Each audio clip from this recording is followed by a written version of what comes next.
हमर नाम गोविंद ठाकुर भेल, घर बहेरा, वार्ड नंबर 3 से हम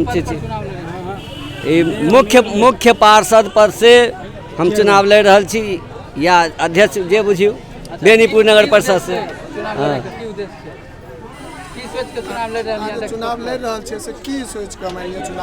जनता के जन सेवा के भावना हमरा अंदर हृदय में है।